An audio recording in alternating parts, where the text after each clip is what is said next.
Previous lecture में हमने discuss किया था कि फैच फेज और डिकोड फेज के बारे में। तो fetch means reading the data from the memory actually. तो फैच को हमने दो तरीके से देखा था। एक तो हमारा इंस्ट्रक्शन फैच था, दूसरा डेटा फैच। तो पहले इंस्ट्रक्शन फैच होगा मेमोरी से, फिर जब इंस्ट्रक्शन फैच होके आईआर रजिस्टर में आ जाएगा तो ये डिकोड होगा, मतलब इस आईआर रजिस्टर से इंस्ट्रक्शन का एनालिसिस होगा और एनालिसिस होने के बाद जब मालूम चलेगा कि क्या ऑपरेशन परफॉर्म होना है और क्या ऑपरेंड्स रिक्वायर्ड हैं तो ऑपरेंड फैच होगा। तो फैच डिकोड हम लोग डिस्कस कर चुके हैं। तो अब बारी है थर्ड फेज, या हम अगर डेटा फैच और इंस्ट्रक्शन फैच को अलग अलग मानते हैं तो फोर्थ फेज, तो दैट इज इंस्ट्रक्शन एग्जीक्यूशन। तो इंस्ट्रक्शन एग्जीक्यूशन में एक्चुअली जो एग्जीक्यूट फेज है हमारा, तो जब डिकोडिंग हो जाएगा, जब ये मालूम चल जाएगा कि क्या ऑपकोड है और ऑपकोड के रिगार्डिंग क्या ऑपरेशन परफॉर्म होना है, तो कंट्रोल यूनिट अब डिकोडेड इंफॉर्मेशन को रिलीवेंट फंक्शनल यूनिट के पास कर देगा। मतलब it will pass the decoded information और control signals to the required functional unit. तो इंस्ट्रक्शंस जो डिमांड कर रहा है, जैसे सपोज करो ये हम एग्जीक्यूट फेज की बात कर रहे हैं, तो एग्जीक्यूशन फेज में क्या है कि reading value from registers, register में वैल्यू है तो वैल्यू रीड होगी, वो मेमोरी से आ चुकी है रजिस्टर में। मतलब डेटा फैच की बात जो हम कर रहे हैं, तो data has been fetched from the main memory to register, और उसके बाद रीडिंग वैल्यूज फ्रॉम रजिस्टर के बाद उनको एएलयू में पास करना है अगर अरिथमेटिक और लॉजिक ऑपरेशन का केस है। तो most of the time ALU operation is required, but sometimes ALU operation may not be required, और writing the result back to the register और मेमोरी ऑल्सो।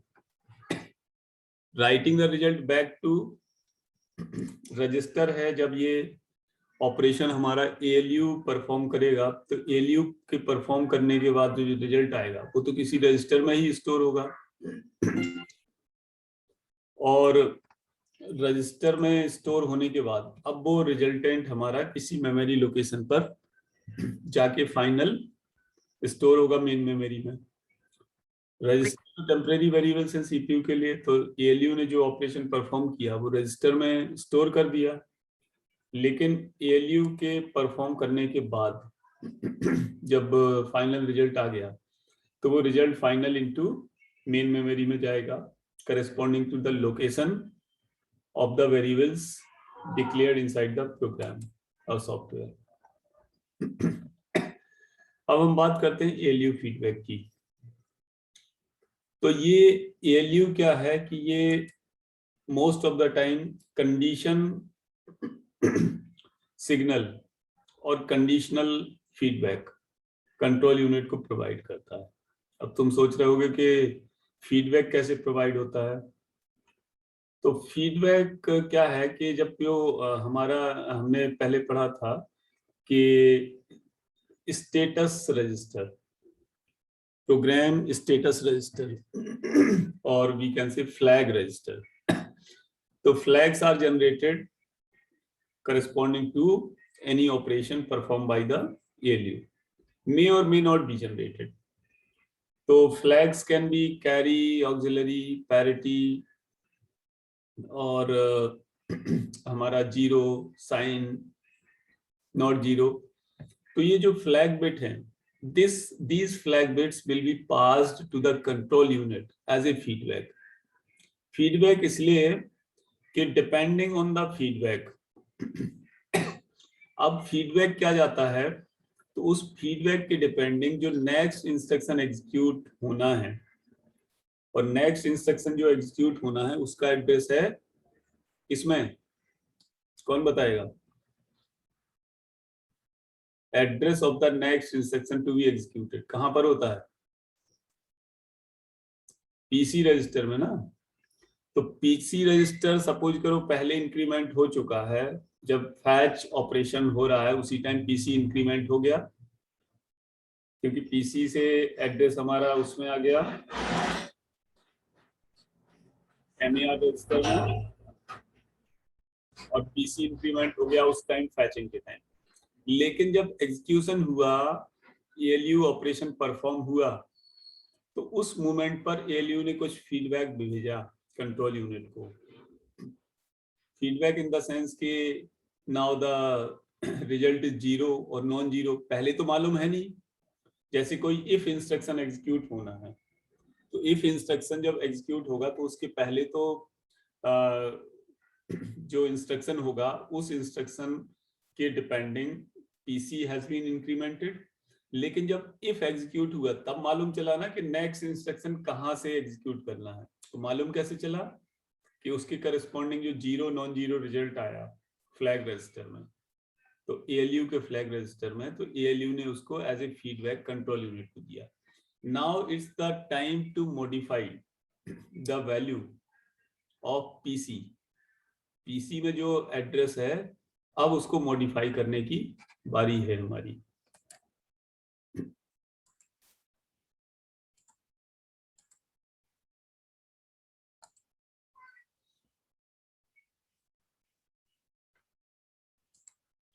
ठीक है। तो depending on the condition of any feedback from ALU, मतलब कि ALU के flag register से PC is further updated to a different address. पहले जो अपडेट हो चुका था बाय इंक्रीमेंट बाय 1 जनरली जो हम कहते हैं, अब पता चला कि अगले इंस्ट्रक्शन पे ना जाके कंडीशन कुछ और है। जैसे सपोज करो कि लूप है, लूप की कंडीशन फॉल्स हो गई, तो अब जो नेक्स्ट इंस्ट्रक्शन पहले डिसाइडेड था कि लूप का फर्स्ट इंस्ट्रक्शन, अब लूप एग्जिट हो जाएगा अगर तुम्हारी कंडीशन फॉल्स हो गई तो अब उसको नेक्स्ट इंस्ट्रक्शन जो चला आ रहा था वो नेक्स्ट इंस्ट्रक्शन ना लेके अब किसी और लोकेशन से नेक्स्ट इंस्ट्रक्शन लेना है। तो depending on this flag, now the PC यानी program counter register has been modified further, मतलब has to be modified further. और जो रिजल्ट जनरेट हुआ एएलयू में फाइनल रिजल्ट, उसको भी मेमोरी पर सेंड करना है या फिर आउटपुट डिवाइस में सेंड करना है in case of printf statement और आउटपुट स्टेटमेंट। और इनके बाद इंस्ट्रक्शन साइकिल हमारी एग्जीक्यूशन के बाद और राइटिंग रिजल्ट बैक टू के बाद नेक्स्ट इंस्ट्रक्शन के लिए फिर यही साइकिल परफॉर्म होगी। तो एज वी हैव सीन कि जो एग्जीक्यूशन है इंस्ट्रक्शन का वो हमारा एक या एक से ज्यादा फैच साइकिल को इन्वॉल्व कर रहा है। Execution of a single instruction involves the fetching of one और more execution cycle, sorry fetching of one और मोर ऑपरेंड्स, मतलब फैच साइकिल एक से ज्यादा होंगी। तो एग्जीक्यूशन फेज जो है हमारा गिवन इंस्ट्रक्शन के लिए स्पेसिफिक है। कोई इंस्ट्रक्शन है उसके लिए एग्जीक्यूशन फेज हमारा यूनिक है कि ये एक अलग अलग इंस्ट्रक्शन के लिए अलग अलग है। जरूरी नहीं कि सेम स्टेप्स हों सभी इंस्ट्रक्शन में। किसी इंस्ट्रक्शंस में हो सकता है कि ऑपरेंड एक ही फैच करना पड़े, किसी इंस्ट्रक्शन में हो सकता है 2 ऑपरेंड फैच करने पड़े, किसी में हो सकता है एक भी ना ऑपरेंड फैच करना पड़े। जैसे अगर शिफ्टिंग ऑपरेशन है या कोई भी ऑपरेशन ले लो, या सपोज करो unary operation, unary plus plus, तो हो सकता है कोई ऑपरेंड ना फैच करना पड़े, directly instruction will be having the operand. तो ये हर एक इंस्ट्रक्शन के लिए हमारा यूनिक एग्जीक्यूशन फेस, उसके जो स्टेप्स हैं और कितना क्या टाइम लगेगा वो भी यूनिक है हर एक इंस्ट्रक्शन के लिए। यूनिक इन द सेंस कि डिफरेंट, मतलब स्पेसिफिक। तो ऐड इंस्ट्रक्शन का अगर हम एग्जांपल लेते हैं नेक्स्ट स्लाइड से, तो ऐड इंस्ट्रक्शन क्या करता है हमारा, अगर ऐड इंस्ट्रक्शन हमारा आ गया IR रजिस्टर में तो ये प्रोसेसर को डायरेक्ट करेगा कि दो ऑपरेंड मेमोरी से लाने में, उन दोनों ऑपरेंड्स को किसी न किसी रजिस्टर्स में, अलग अलग रजिस्टर्स में पुट करेगा और एडर के थ्रू ऐड करेगा इनसाइड द ALU, और ऐड करने के बाद किसी रजिस्टर में रिजल्ट स्टोर होगा। उसके बाद रिजल्ट जो स्टोर होगा किसी रजिस्टर में, तो result will be written back to memory. यहाँ पे लिख देता हूं मैं, result will be written back to memory location. Memory location जो होगी करेस्पॉन्डिंग टू वेरिएबल। उसके बाद हम चलते हैं एग्जीक्यूशन ऑपरेशंस कौन कौन से हैं, क्या उनके एग्जांपल्स, मतलब किन ऑपरेशंस को हम एग्जीक्यूशन फेज में मानते हैं। जैसे फैच में तो ठीक है, हमने मान लिया कि मान क्या लिया, मतलब वो तो है ही, मेन मेमोरी से डेटा या इंस्ट्रक्शन हमारा आया डेटा बस के थ्रू MBR में, MBR से IR में गया या फिर जनरल पर्पज रजिस्टर में गया। उसके बाद IR से डिकोड हुआ, तो डिकोड फेस में ये एनालिसिस पूरी परफॉर्म हुई। तो तीसरा जो मेन फेस है वो है एग्जीक्यूशन। तो कौन कौन से ऑपरेशंस हमारे एग्जीक्यूशन फेस में आते हैं। तो execution face involves firstly the memory read write, memory read right, ठीक है। तो जब इंस्ट्रक्शन आ गया हमारा IR के अंदर, तो उस इंस्ट्रक्शन के लिए जो डेटा फैच होगा, इसके पहले मैंने ये बताया था कि मेन जो हमारे फेसेस हैं इंस्ट्रक्शन एग्जीक्यूशन के लिए वो तीन ही है, fetch, decode and execute. But depending on the some situations, we can assume the data fetch as a fourth step. But यहाँ पे हम assume कर रहे हैं कि data fetch is the part of execution. In fact, three main execution phases are there. So this third phase, the execution of the instruction, involves firstly the memory read write. Memory read write corresponding to the data, जो data हमने required है। इसके बाद जैसे add operation की बात कर रहे थे हम, यहाँ सपोज प्रीवियस स्लाइड पर थे, ये directs the processor to fetch two operands from memory. This is the part of memory read write. Memory read write दोनों केसेस में कि जब IR रजिस्टर से ये डिसाइड हो गया कि ऑपरेशन क्या परफॉर्म होना है, तो उस ऑपरेशन के करस्पॉन्डिंग जो डेटा हमारा रीड होना है मेमोरी से, उस डेटा के बारे में बात कर रहे हैं, मेमोरी रीड। अब ALU ऑपरेशन परफॉर्म हो गया, तो ALU ऑपरेशन परफॉर्म होने के बाद जो मेमोरी में रिजल्ट, अरे पानी देना जरा, मेमोरी में रिजल्ट मेमोरी लोकेशन पर, for example C = A+B, result ALU में स्टोर हो गया, तो इस रिजल्ट को लोकेशन C पर स्टोर करना है। So that is the memory write.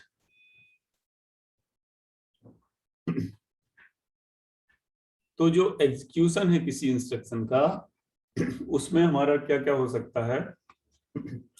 Read out this second point.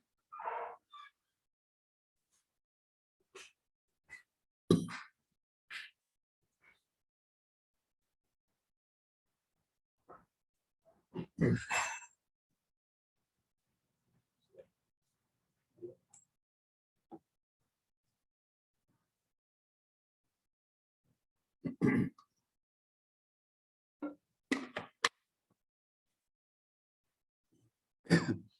Actually हम read write, memory read right की तो बात कर ही रहे हैं और एग्जीक्यूशन की बात कर रहे हैं, तो ये इसको थोड़ा सा मॉडिफाई कर देते हैं इस इंस्ट्रक्शन को।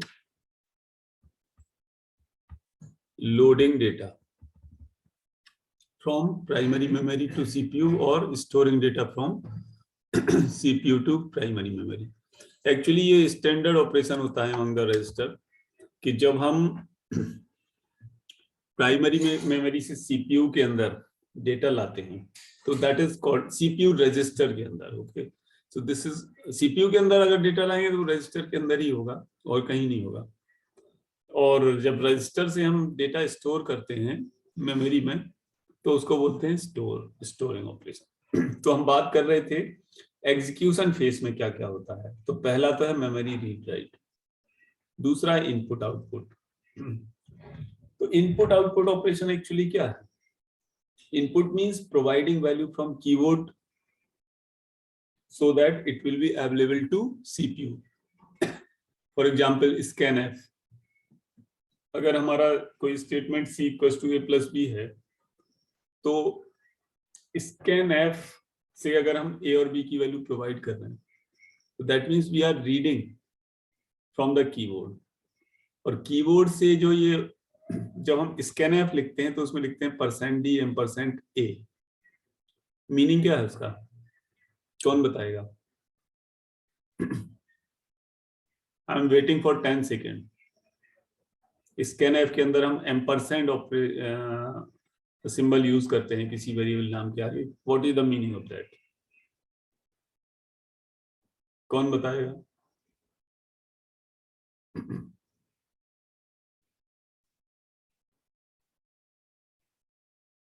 कोई नहीं? Okay, so let me talk. जब हम स्कैनएफ %d %a लिखा, दैट मीन्स के जब प्रोग्राम रन करेगा तो उस मोमेंट पर यूजर एक वैल्यू प्रोवाइड कर सकता है, वहां पे कर्सर ब्लिंक करेगा %a का मतलब। तो यूजर जो एक वैल्यू प्रोवाइड करेगा वो कहां पर जाएगी? वो जाएगी मेमोरी लोकेशन ए पर, इसीलिए उसका एड्रेस पास करते हैं। दैट मीन्स कि कीबोर्ड से प्रोवाइड की गई वैल्यू यूजर के द्वारा that will be stored in memory location A. This is the simple meaning. इसी तरह आउटपुट का मीनिंग सिंपल है। तो जब इनपुट ऑपरेशन हम प्रोवाइड करते हैं तो कीबोर्ड से जो वैल्यू दी तुमने that will B initially stored inside the buffer of the keyboard. तो कीबोर्ड के बफर से वो वैल्यू MBR रजिस्टर में आएगी। लेकिन अगर प्रोग्रामिंग में इनपुट स्टेटमेंट है तो अब देखो कीबोर्ड से जो वैल्यू प्रोवाइड की गई वो कीबोर्ड के बफर में आएगी, बफर से MBR रजिस्टर में पहुंच जाएगी और MBR रजिस्टर से it will be copied to INR input register. Input output register मैंने बताया था। तो कीबोर्ड से इनपुट MBR से देखो वन ऑफ द रजिस्टर में वैल्यू पहुंचती है।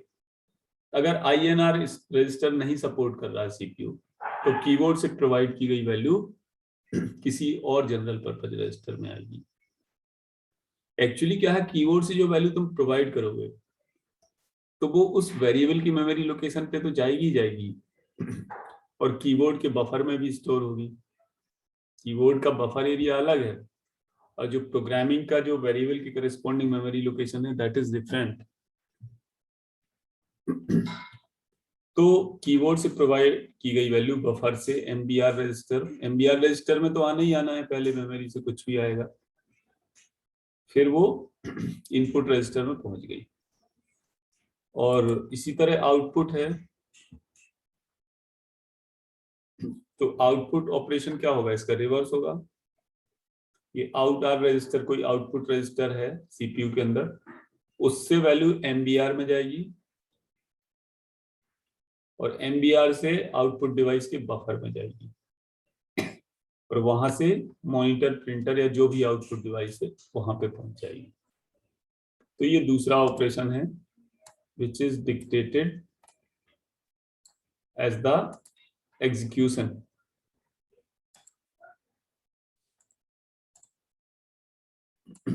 अब नेक्स्ट है इसमें register transfer.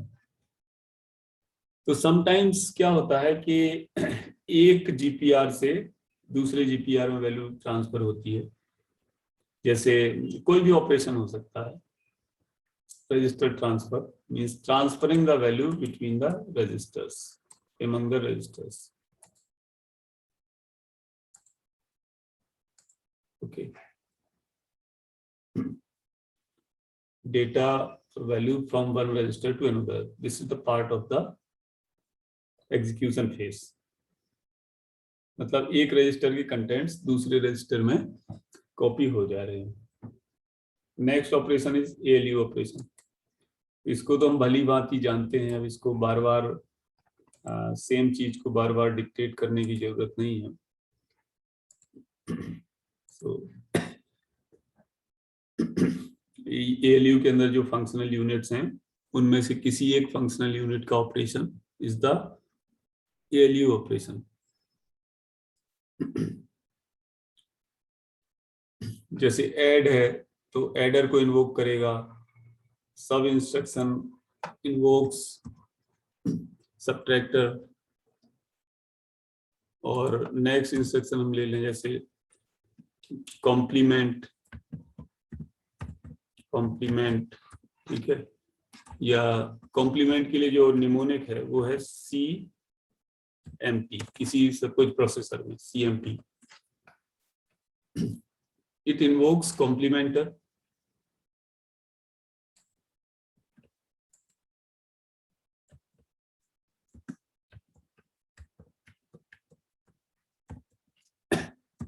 Suppose shift operation है, शिफ्ट लेफ्ट,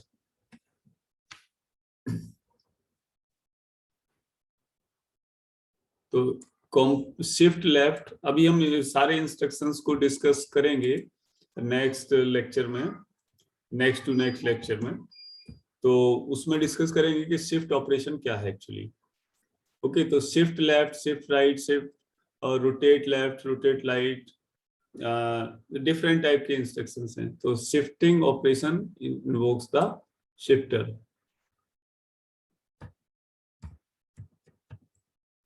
एक्चुअली ये वर्ड एक्सेप्ट नहीं कर रहा है कॉम्प्लीमेंटर, एक्सेप्ट कर रहा है बट रेड सिंबल इसलिए दे रहा है कि कॉम्प्लीमेंट तो वर्ड होता है बट कॉम्प्लीमेंटर नहीं होता है स्टैंडर्ड वर्ड। बट ये जो है हमारा इलेक्ट्रॉनिक्स में कॉम्प्लीमेंटर, सबट्रैक्टर, एडर ये सब होते हैं। तो जो डिफरेंट ALU ऑपरेशंस हो सकते हैं वो depending on the opcode, opcode जब इन्वोक होगा तो उससे रिलेटेड ALU का फंक्शनल यूनिट हमारा इन्वोक होगा और ऑपरेशन परफॉर्म होगा और रिजल्ट किसी एक रजिस्टर में स्टोर होगा, उस रजिस्टर से वापस ये मेमोरी में जाएगा। ठीक है,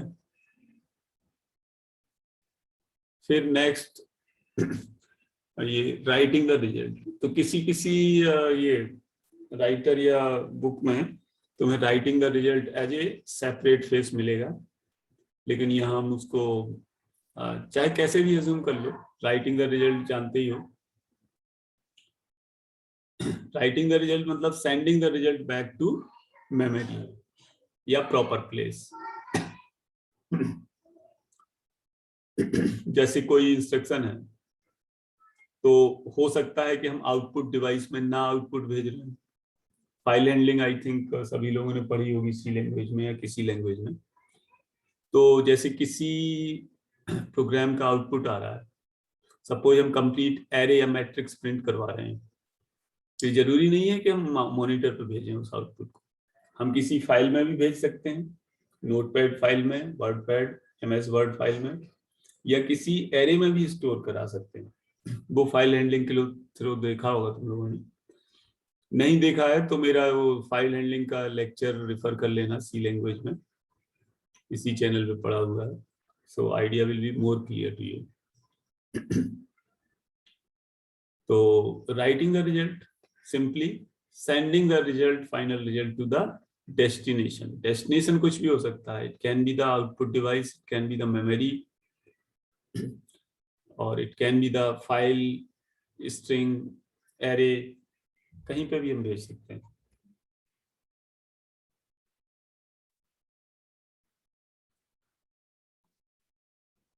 अब आते हैं टू नेक्स्ट इंस्ट्रक्शन। इन सब ऑपरेशंस को परफॉर्म करने के लिए सीपीयू को हमारे टेम्परेरी डेटा स्टोरेज की जरूरत होती है, और ये क्या है कि location of the previous instructions. Temporary इसलिए कि location of the previous instruction से ये नेक्स्ट इंस्ट्रक्शन का इंफॉर्मेशन डिसाइड कर सके, क्योंकि प्रीवियस इंस्ट्रक्शन से नेक्स्ट इंस्ट्रक्शन पर जाना, क्योंकि एग्जीक्यूशन तो कंटिन्यूस चलेगा। तो नेक्स्ट इंस्ट्रक्शन के लिए सीपीयू को प्रीवियस इंस्ट्रक्शन का डेटा टेम्परेरी रिक्वायर्ड होता है। तो ये सारे जो फेज होने के बाद फिर फिर हमारा सीपीयू दूसरे इंस्ट्रक्शन के लिए फिर यही काम करना स्टार्ट कर देगा। अब इंस्ट्रक्शन टू इंस्ट्रक्शन ये वेरी करेगा कि कौन सा इंस्ट्रक्शन क्या टास्क परफॉर्म कर रहा है या नहीं कर रहा है। मतलब जो इंस्ट्रक्शन हमने जो टास्क डिस्कस करे हैं फैच से लेके एग्जीक्यूशन तक, तो हर एक इंस्ट्रक्शन में इन्हीं में से कुछ ना कुछ टास्क या सारे टास्क परफॉर्म होंगे। हो सकता है किसी किसी इंस्ट्रक्शन में कोई सिंगल टास्क ना परफॉर्म हो, लेकिन फैच, डिकोड, एग्जीक्यूट तो हर एक इंस्ट्रक्शन का होगा। अलग अलग फेस में जो सब टास्क हैं, हो सकता है कि किसी इंस्ट्रक्शन में कोई सब टास्क स्किप हो, डिपेंडिंग ऑन द इंस्ट्रक्शन। तो अब बात करते हैं क्लॉक साइकिल की। तो क्लॉक साइकिल मैंने पहले भी बताया है और आई थिंक आइडिया होगा भी। तो जो टाइमिंग है इंस्ट्रक्शन की, जैसे मैंने T1, T2, T3 डिनोट किया था, तो जो टाइमिंग है fetch, decode and execute faces की, वो सीपीयू के इंटरनल कंस्ट्रक्शन पर डिपेंड करता है और कॉम्प्लेक्सिटी ऑफ इंस्ट्रक्शन पर भी डिपेंड करता है कि कौन सा इंस्ट्रक्शन कितना टाइम लेगा। तो जो क्वांटम टाइम है वो हम क्लॉक साइकिल बोलते हैं। क्वांटम टाइम कैसे आया? जो सीपीयू के अंदर क्लॉक है, जो कि हर्ट्ज में जिसकी फ्रीक्वेंसी लिखी होती है 2.3 गीगाहर्ट्ज, तो उस क्लॉक फ्रीक्वेंसी के रिवर्स करने से जो टाइम पीरियड आया, that is the time quantum. तो वो टाइम क्वांटम हमारा नैनो सेकंड के ऑर्डर का होता है, और टाइम क्वांटम नैनो सेकंड के ऑर्डर का होता है। तो प्रीवियस लेक्चर में मैंने बताया था कि उस टाइम क्वांटम पे डिपेंडेंट माइक्रो ऑपरेशन परफॉर्म होते हैं। जनरली एक टाइम क्वांटा यानी एक सीपीयू क्लॉक साइकिल में एक माइक्रो ऑपरेशन परफॉर्म होता है। माइक्रो ऑपरेशन हम प्रीवियस लेक्चर में डिस्कस कर चुके हैं कि what is the micro operation. तो इन तीनों पॉइंट्स को पढ़ लो, idea will be clear to you.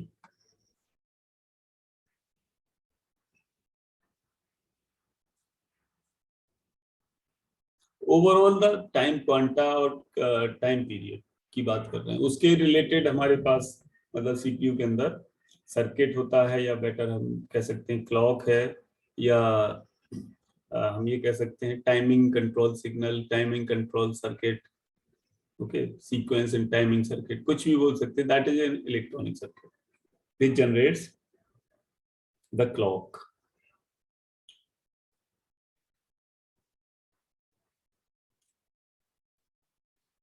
अलग अलग तरह के ऑपरेशन, अलग अलग क्लॉक साइकिल्स, मतलब different total clock cycles.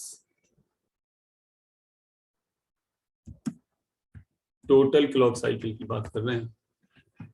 Meaning ये है कि कोई इंस्ट्रक्शन हो सकता है 10 क्लॉक साइकिल में परफॉर्म हो रहा है, तो कोई 5 में हो रहा है, कोई 3 में हो रहा है, depending on the instruction complexity. जरूरी नहीं कि सारे इंस्ट्रक्शन बराबर टाइम में एग्जीक्यूट हो रहे हैं। जैसे कि हम पढ़ते आते हैं ना कन्वेंशनली, लिखते हैं इंस्ट्रक्शन विल बी एग्जीक्यूटेड पढ़ा भी होगा तुम लोगों ने अब तक के नैनो सेकंड के ऑर्डर में इंस्ट्रक्शन परफॉर्म होता है। तो वो माइक्रो ऑपरेशन की बात करते हैं, जहां एक रजिस्टर से दूसरे रजिस्टर में इंफॉर्मेशन ट्रांसफर हो रहा है, या बस से रजिस्टर में हो रहा है, या एडर 2 बिट को परफॉर्म कर रहा है या 2 वैल्यूज को परफॉर्म कर रहा है। अब एडर जब ऐड करता है तो अगर हमारा जो हाफ एडर है that will take more time, full adder कम टाइम ले सकता है हमारा, क्योंकि वो डिपेंड करता है ना कि हमारा एडर की कैपेसिटी क्या है और जो डेटा है वो कितने बिट का है, उस बहुत सब सारा कॉम्प्लिकेशन है। तो अलग अलग माइक्रो ऑपरेशंस में अलग अलग सीपीयू साइकिल्स यूज होती हैं। तो एक इंस्ट्रक्शन के करेस्पॉन्डिंग जितने माइक्रो ऑपरेशंस होंगे, सभी माइक्रो ऑपरेशंस का टाइम तुम ऐड कर दोगे तो तुम्हारा उस इंस्ट्रक्शन का कंप्लीट टाइम आ जाएगा। तो ऑब्वियसली कि इंस्ट्रक्शन की कॉम्प्लेक्सिटी अलग अलग होती है, तो अलग अलग होती है, तो it will take the different times. जैसे ब्रांच इंस्ट्रक्शन है,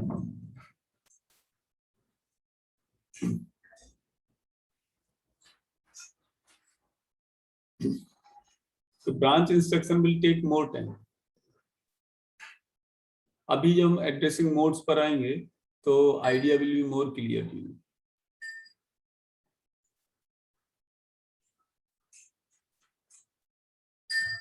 ठीक है, तो overall moral of the story is that कि अलग अलग इंस्ट्रक्शन को अलग अलग टाइम चाहिए, क्योंकि हर एक इंस्ट्रक्शन में क्या वर्क हो रहा है वो इंस्ट्रक्शन डिसाइड कर रहा है। फॉर एग्जाम्पल अगर कोई इंस्ट्रक्शन है हमारा, जैसे इंक्रीमेंट y1 है, तो सीधे सीधे ही एक वैल्यू से इंक्रीमेंट हो जाएगा INC इंक्रीमेंटर, और अगर 2 वैल्यू ऐड हो रही है तो it will take more time, 3 value हो रही है और ज्यादा टाइम लेगा। अगर डिसीजन मेकिंग स्टेटमेंट है, किसी कंडीशन पे डिपेंडेंट फ्लैग वगैरह जनरेट हो रहे हैं, फिर ALU उसको कंट्रोल यूनिट को फिर भेज रहा है सिग्नल, तो it will take more time for jumping. Function call है तो कंट्रोल हमारा जहां पे प्रोसेस चल रहा है वहां से दूसरी जगह उठ के जाएगा, it will again take more time. तो different instructions will take different time.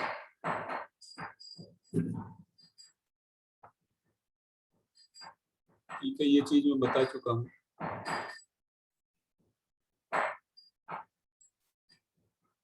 तो अब इसमें जो लास्ट स्लाइड है, this I have taken from the Morris menu book.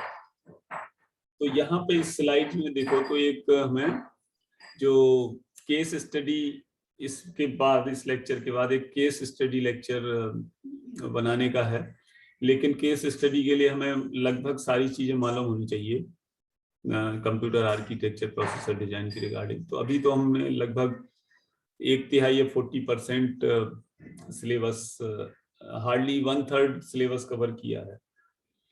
तो 1/3 सिलेबस से हम केस स्टडी में जो बाकी टर्म्स आएंगे we can not actually explain properly. तो जो नेक्स्ट लेक्चर होगा, lecture number 18, that will be for case study for this thing, the instruction execution cycle के लिए। तो लीविंग दैट लेक्चर के केस स्टडी वाला, हम जो है लेक्चर नंबर 19 की बात करेंगे कल, जो कि होगा टाइप्स ऑफ इंस्ट्रक्शंस, कि कितने टाइप के इंस्ट्रक्शंस होते हैं हमारे पास, how many types of instructions are there. अगर इस डायग्राम को ध्यान से देखो तो जैसे मैंने पिछले उसमें बताया था शायद एक लेक्चर में, कि एज्यूमिंग कि IR register is of 16 bit, तो 16 बिट में से ऑफ कोड की 3 बिट हम एज्यूम कर रहे हैं, और यहाँ एड्रेस के लिए 12 बिट है, और last bit for the addressing mode. यहाँ से जो ऑफ कोड की 3 बिट है ये डिकोडर पे जाएंगी, 3:8 डिकोडर है। डिकोडर का जो कोटेशन होता है वो n/2n होता है। तो 3 बिट यहाँ से लेगा इंस्ट्रक्शन रजिस्टर से, और इसको डिकोड करके 8 बिट में कन्वर्ट करके यहाँ देगा। उनको D0 से D7 तक हम ले लेंगे। तो ये हमारा कंट्रोल यूनिट यहाँ से कंट्रोल लॉजिक गेट्स, मतलब कंट्रोल सर्किट से पास करके कंट्रोल सिग्नल या कंट्रोल आउटपुट यहाँ से जनरेट करेगा इन ऑप गेट के करेस्पॉन्डिंग। तो ये कंट्रोल आउटपुट हमारा ALU में एज ए इनपुट चला जाएगा। और जो यहां से लास्ट बिट आ रही है I for the addressing mode, तो एड्रेसिंग मोड यहाँ हम केवल I अगर एक बिट यूज कर रहे हैं तो 2 एड्रेसिंग मोड ही हो सकते हैं। This is a particular type of kind of CPU, generally 8085 के लिए है। तो I सिंगल बिट है, सिंगल बिट से क्या देगा हमें, या तो डायरेक्ट या इनडायरेक्ट, ठीक है। अदरवाइज तो एड्रेसिंग मोड्स बहुत सारे होते हैं। तो ये जो बिट आई है ये यहाँ पे कर दूंगा। फिर यहाँ पे देखो 4 बिट सीक्वेंस काउंटर है SC, तो सीक्वेंस काउंटर में 4 बिट जो पास होंगी उनसे 16 आउटपुट हमारे ये टाइमिंग सिग्नल्स हैं। मतलब जो क्लॉक है हमारी CPU कंट्रोल यूनिट के अंदर, ये मेनली क्या है कि हमारा कंट्रोल यूनिट का डायग्राम है, डायग्राम ऑफ कंट्रोल यूनिट। तो कंट्रोल यूनिट के अंदर जो क्लॉक है सीक्वेंस काउंटर उसके अंदर, तो वो 4 बिट यहाँ से लेगा और ये टाइमिंग सिग्नल देगा T0 से T15। तो अलग अलग टाइमिंग में ये हो सकता है ये एडवांस CPU में और ज्यादा होंगे इनपुट, और ये time clock will be, time quanta will be more, but यहाँ पे हम लिमिटेड नंबर की बात कर रहे हैं, ठीक है। तो ये जो है 4 बिट से 16 टाइमिंग सिग्नल लिख लेंगे। जैसे हमने बोला T0, T1, T2, T3, तो फैच फेस में मैंने बताया था कि T0 में क्या हो रहा है, PC2 MAR, T1 में क्या हो रहा है, दूसरा माइक्रो ऑपरेशन हो रहा है, T3 में, T2 में सपोज करो कि memory pointed by MAR interact हो रही है हमारी, memory pointed by MAR to MBR buffer register में आ रहा है। T4 में सपोज बफर रजिस्टर से ये एड्रेस बस के थ्रू मेमोरी इंटरेक्ट हो रही है।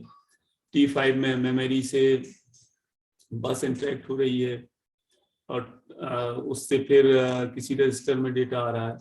तो इस तरह जो अलग अलग ये टाइमिंग क्वांटा जनरेट हुए हैं हमारे, तो ये है कंट्रोल यूनिट का total diagram. Okay, so by this we have completed the complete discussion over the instruction execution cycle right now.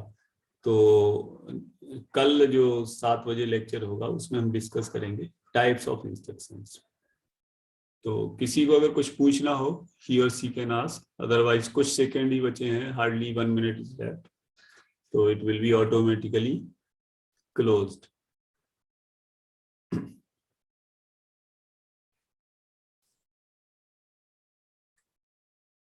Anyone want to ask something?